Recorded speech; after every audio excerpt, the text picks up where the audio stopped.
So welcome to all of our listeners, both new and existing, to the InFAWmation Nation, brought to you by the Rhode Island Department of Environmental Management, Division of Fish and Wildlife Hunter Education Program. And I'm our host of the program, Scott Travers. I'm the Hunter Education Coordinator for the state, coming to you from the Outdoor Education Office located within the Arcadia Management Area in Exeter, Rhode Island. And as always, the focus of our podcast is on hunting, hunter education, fishing, and aquatic education, and all things wildlife outreach related in the state of Rhode Island as well as nationally. So in this episode, we're going to be looking at the Recovering America's Wildlife Act with Sean Saville. So Sean, welcome to the program. Thank you so much. Great to be here. So tell us a little bit about yourself. What's your background and your experience working with America's wildlife? Well, I've been at the Association of Fish and Wildlife Agencies for about 4 years. They brought me on back in 2016 to really lead this campaign to pass the Recovering America's Wildlife Act. And so it's sort of a specific role there at the association. And before that, for 10 years prior, I had been at the National Audubon Society in the D.C.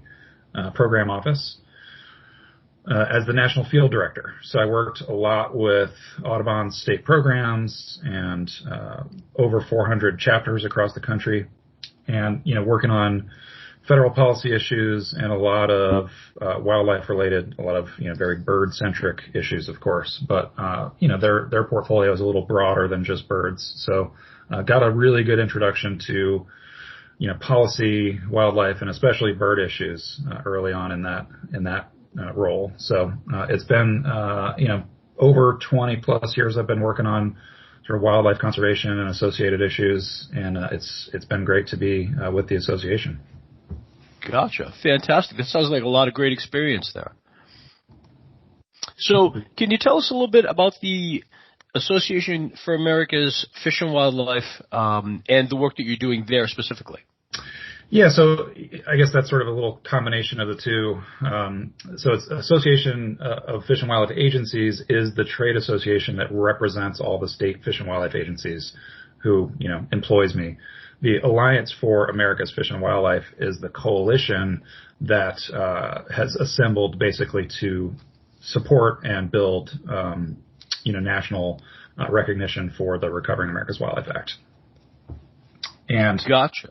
Yep. Yeah. So, a little confusing there, just the sort of terms and organizations there. But like I said, I was brought on back in 2016 to lead the campaign effort, and really it came out of sort of an existing coalition of organizations that were already assembled to work on wildlife conservation issues. But the association led the charge there and wanted to hire somebody to direct this campaign to pass the bill, and brought me on. Well, that's great. Now, it sounds like it's definitely something that's really important. So for our listeners who might not be familiar with the Recovering America's Wildlife Act, can you tell us a little bit about it? Absolutely. Happy to. So the bipartisan Recovering America's Wildlife Act would dedicate $1.3 billion annually to state-led conservation efforts to prevent at-risk wildlife from becoming endangered, and also an additional $97.5 million to tribal fish and wildlife managers. So if passed, this would be the most significant new investment in wildlife conservation in decades. And the estimated cost of implementing 75% of each state's wildlife action plan is that $1.3 billion per year. So states would be responsible for coming up with a 25% non-federal match. And the current funding through the State and Tribal Wildlife Grant Program is about $70 million a year. So that equals less than 5% of what's actually necessary to conserve those species that are most at risk. And the magnitude of the solution has got to match the magnitude of the problem, right? So that's why the big plus up with that $1.3 billion number. Right, absolutely. So I know that the Great American Outdoors Act was signed into law earlier this year. So what are the major differences between that act and this bill? So, this bipartisan legislation would really finish the job started by the Great American Outdoors Act.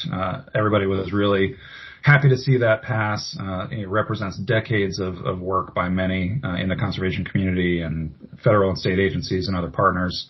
And this would really complement new public land investments and benefiting all Americans. So, this would create hundreds of thousands of jobs, restoring fish and wildlife in the lands and waters that we depend on, expand outdoor recreation opportunities in every community, accelerate our nation's economic recovery from COVID-19. And, among some of the other differences, primarily the Land and Water Conservation Fund is used to acquire state and local lands for state parks, green spaces, sports fields, smaller public outdoor recreation facilities, et cetera. The focus there is usually on priorities listed within a statewide comprehensive outdoor recreation plan. And then the National Park Public Lands Legacy Restoration Fund really is just sort of park infrastructure, right? So it's maintenance projects on national parks, refuges, forests, and other federal lands. But the Recovering America's Wildlife Act really focuses on species of greatest conservation need identified by states that are in their plans, their approved state wildlife action plans, and includes the full range of actions necessary for wildlife conservation. So it includes habitat restoration, invasive species removal, conservation easements, monitoring, research, technical financial assistance to private landowners, reintroduction of species, watershed management, on and on and on. All the things that really get down to, on the ground dollars for wildlife conservation, wildlife associated recreation.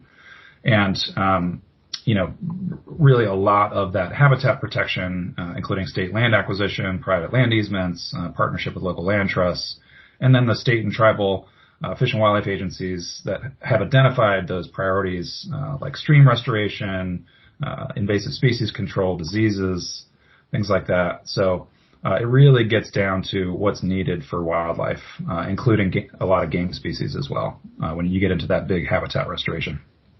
Right. Yeah, that's a lot to tackle right there. So it sounds like the Act is going to do a lot for state, federal fish and wildlife agencies, as well as tribal fish and wildlife managers, correct? That's right. Yep. This is one of the only pieces of legislation that would specifically call out money for tribes. Excellent. So why is it important to get this done now? Yeah. So, just real quick on the states, really why is it so important for states?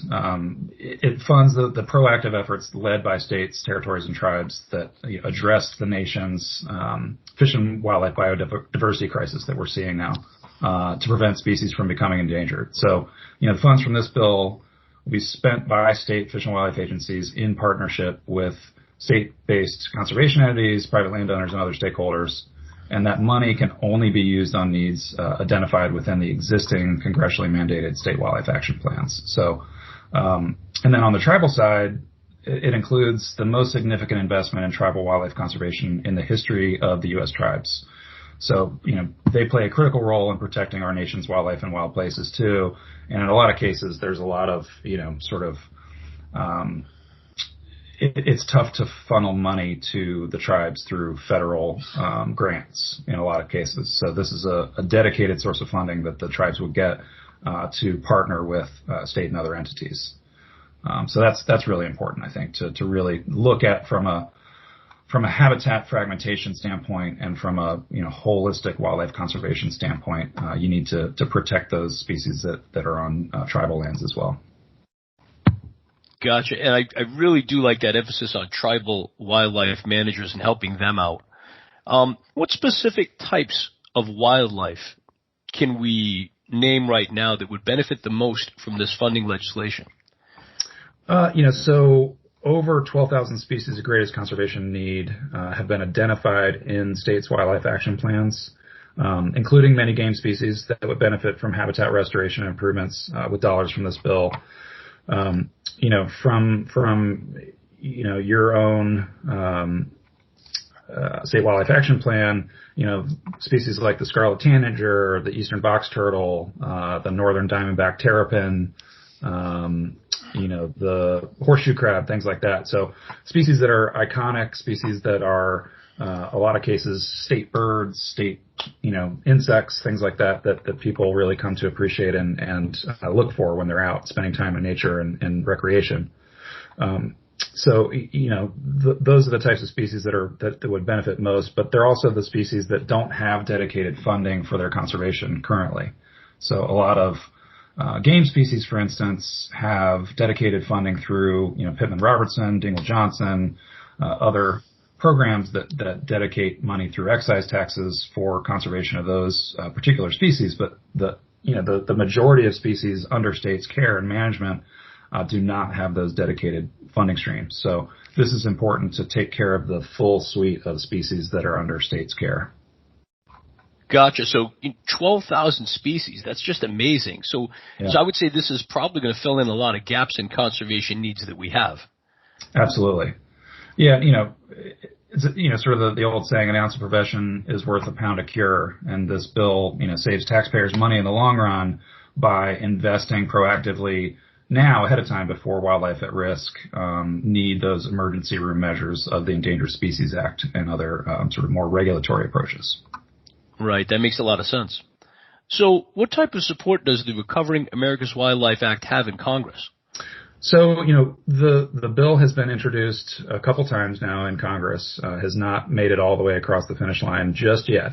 We're hopeful that we can do that in the next Congress, the 117th, starting next year. The House bill had 185 co-sponsors on it, this go round, this past Congress. So, that's 185 bipartisan members of Congress. Once you sort of get close to that 200 mark, that's when, people really start to pay attention and say, hey, look, this thing has the momentum and the support needed to really get across the finish line. So we're right there, well positioned, I think, to, be in the sort of priority queue for leadership next go round. The bill was also included in a slightly amended, revised version in the infrastructure package that you might recall passed back in the summer. And that amended version made it through the House, passed on a bipartisan vote. And, we were hopeful that might be included in one of the big funding packages that's going, at the end of the year here. But I think that window might be closing up for us this Congress. So we'll come out strong and reintroduce next year. Gotcha. Excellent. So can we speak a little bit specifically on how it would contribute to the country's economic recovery? Absolutely. So, while public land conservation creates jobs over time by supporting expanded outdoor recreation, local economies, wildlife conservation creates jobs immediately. So fish and wildlife conservation involves active work like management, restoration, field data collection, and, sort of earth-moving projects, things like that, other activities that really create jobs on the ground. So funding for state wildlife action plans fuels shovel-ready projects that immediately create jobs in the sector with one of the highest returns on investment and is needed to support continued world-class outdoor recreation opportunities. So every $1 million invested in species and habitat conservation creates 17 to 33 quality jobs. And passage of the Recovering America's Wildlife Act would create potentially up to 35,000 jobs every year. And that's immediate economic return, and half of those jobs could come within the first 6 months of getting that money out on the ground. Gotcha. That's going to help everybody out everywhere. That's right. Especially in some of those rural economies that have really struggled. Gotcha. Excellent. So we've already talked a little bit about getting it in front of the 117th Congress. So we're looking pretty good for getting this bill passed in 2021 then. I think that's right. I mean, I think, we made it through the House, sort of in an unconventional manner, this past Congress. And, that sort of raised the profile of the bill. We're close to that 200 mark for co-sponsors. I think we're going to come, right out of the gate early, in the first 100 days, getting that bill introduced in the House. I think it'll go quickly through committee because we don't have to, worry about the language revisions or anything like that. So it'll be close to the same language that'll sort of facilitate easy movement through committee. And then we can tee it up for quick floor action. Hopefully, like I said, in that first 100 days of the new Congress, The Senate is a little less clear. There's still the runoff elections that haven't been decided in the Senate that we won't see the results of until January 5th. And then that'll sort of decide the balance of power, and we'll plan our strategy and approach in the Senate based on that. But, we've got good champions and support based on previous co-sponsors and sponsors of previous Senate versions. So we're well positioned all around, I think, to get this thing done in this next Congress. Hey, that's great news. And I'm really happy to hear that we're in a really good position to get this passed. Absolutely. Yeah. So can we talk a little bit more about this alliance of conservation, non-government organizations, sportsmen's and women's groups, industry and businesses, as well as outdoor recreation retailers, academic institutions, state, federal, and tribal agency partners that are all supporting the bill? Can you tell us a little bit more about this unique coalition of all of these different groups and that national campaign built in support of the bill? Absolutely. So, it really sort of expanded out of the Blue Ribbon panel that was put together by the Association of Fish and Wildlife Agencies back in 2014. So that was 30 leaders from, their respective industries, so energy, transportation, sportsmen's organizations, outdoor recreation, all the entities that you just mentioned there, to come up with a future sort of vision for sustainable, dedicated funding for fish and wildlife conservation for those species of greatest conservation need that I mentioned before.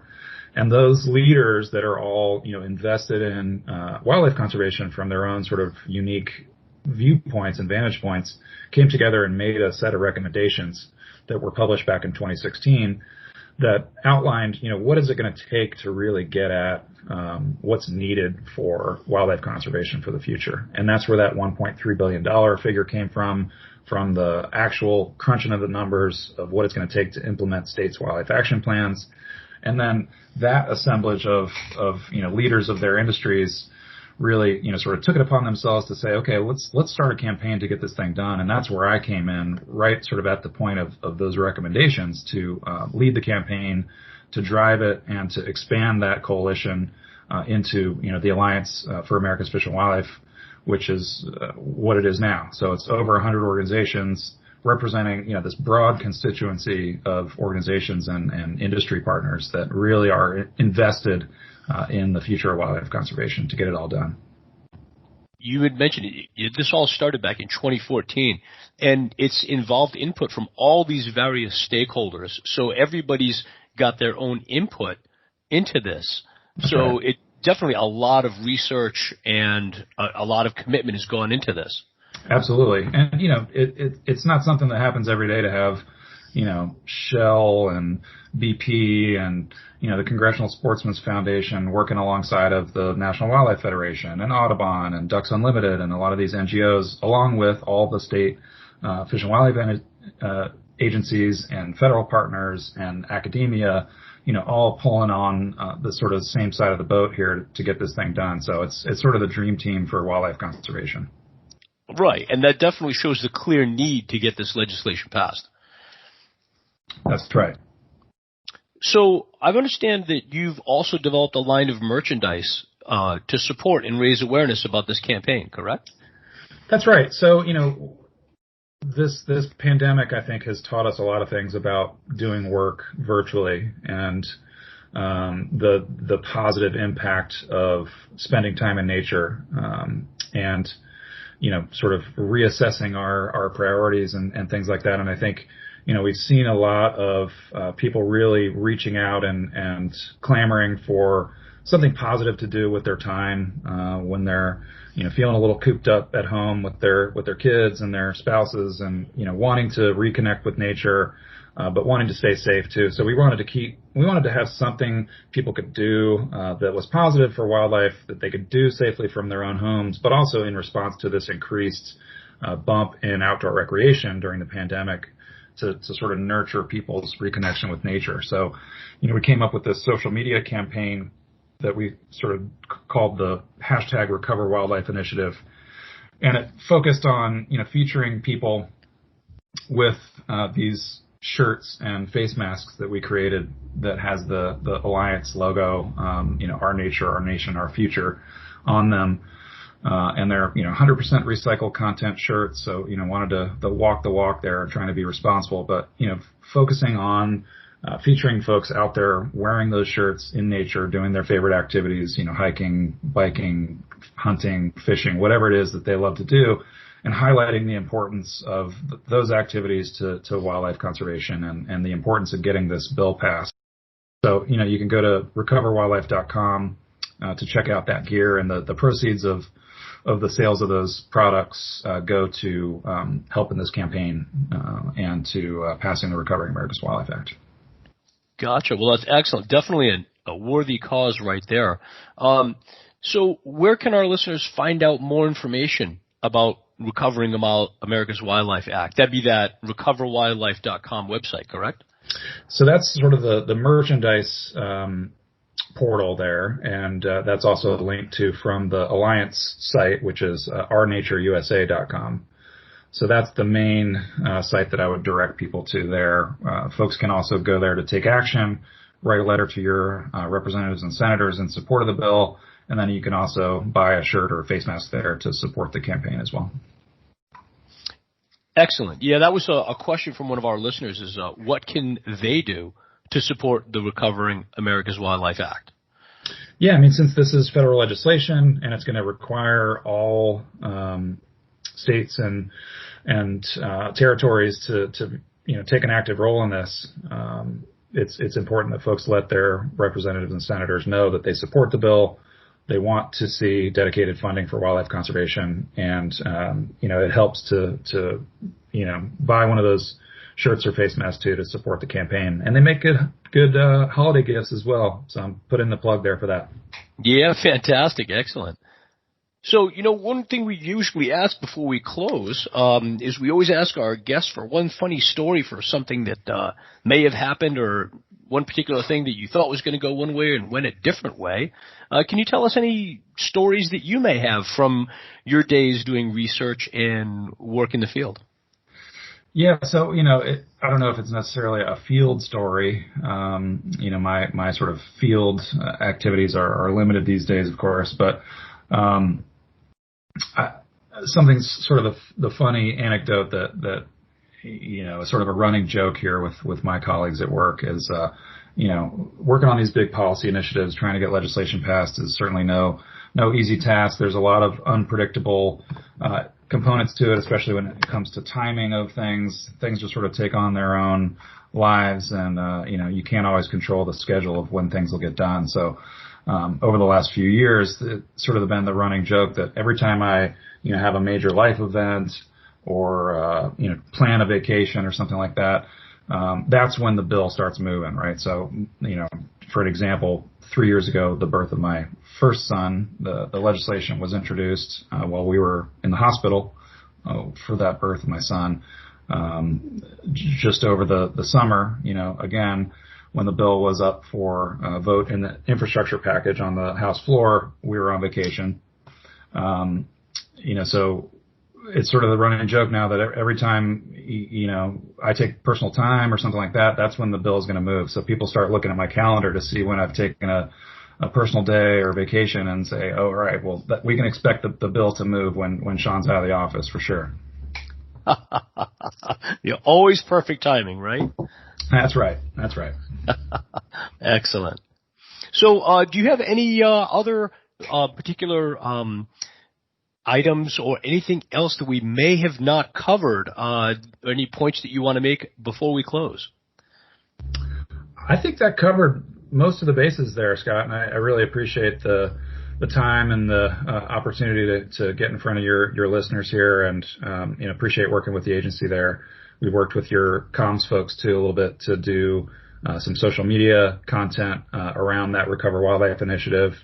And I think, we'll be looking to do more of that in the next year to support the reintroduction of the legislation. And we look forward to working with everybody to get this thing across the finish line next year. Excellent. Well, I look forward to that. And thank you, Sean, for taking the time to spend with us and, inform our listeners about this act that's so very important. Absolutely. Thanks again. You're very welcome. Have a great day, and thank you. Thank you. You too. So that was Sean Saville with a very informative podcast this month on the Recovering America's Wildlife Act. So I'd like to introduce our topic for next month, which is going to be an interview with Mary Gannon, the Rhode Island Division of Fish and Wildlife's Wildlife Outreach Coordinator, who's going to be telling us about wildlife outreach programs, all of the work that she's been doing, and everything you ever wanted to know about sea ducks.